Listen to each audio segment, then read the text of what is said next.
It's years behind schedule and tens of billions of dollars over budget, but oil is now flowing through the Trans Mountain pipeline expansion, which the federal government bought in 2018.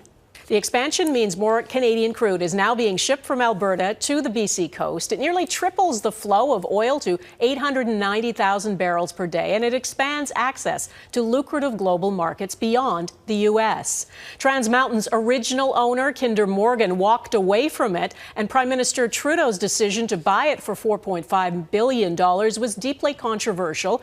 The cost to complete it has since ballooned to a staggering $34 billion. Heather Yourex-West explains what Canadians are getting from that investment. Controversial and expensive, twinning Western Canada's Trans Mountain pipeline proved to be a nearly impossible task.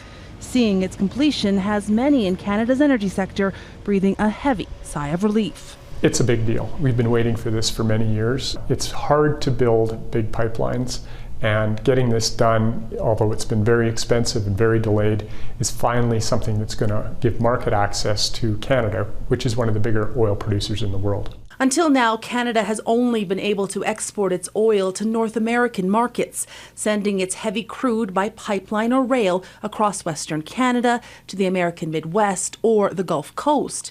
But the TMX pipeline expansion will allow Canada to export directly to international customers via the Pacific Ocean, with new buyers in California, China, and India. The average taxpayer will see some impact. This will bump our economy. I think it was the Bank of Canada that forecasted it bump the GDP up by 0.25%. This one single project, which is a big deal.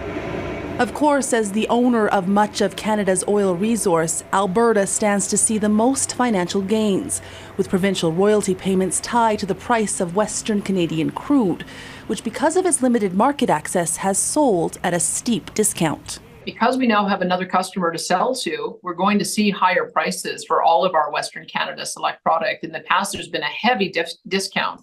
I've been told by my department officials it's probably a couple of $1 billion additional revenues that we would get.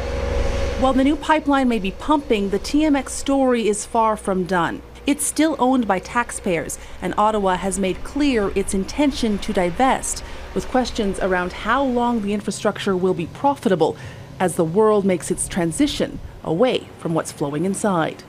Heather Yourex-West, Global News, Calgary.